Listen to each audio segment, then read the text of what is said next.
এটাকে বলা হয় কিয়ামুল লাইল। এটা সৌদি আরবের হাম্বলি মাযহাব অনুসরণকারী, ওরা যেহেতু হাম্বলি মাযহাব অনুসরণ করে, কিয়ামুল লাইল আহমদ ইবনে হাম্বল রাহিমাহুল্লাহ উনি এটাকে জায়েজ বলেছেন। নফল নামাজ জামাতে পড়া ওনার কাছে জায়েজ। কিন্তু দুঃখের বিষয় হলো কোনো হাদিসে নাই। একটা মওযু হাদিসও নাই যে নবীজি সাল্লাল্লাহু আলাইহি ওয়াসাল্লাম রমজান মাসে কখনো কিয়ামুল লাইল করেছেন।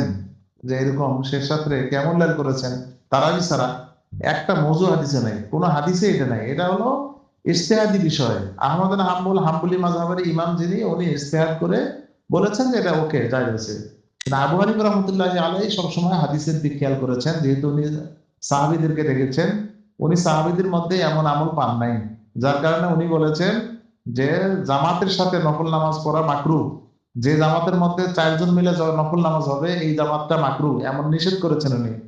কেননা নবী সাল্লাল্লাহু আলাইহি ওয়াসাল্লাম তার লাইফে 3 জন মিলে তিনি জামাত নফল নামাজ পড়েছেন। 3 জনের সংখ্যা।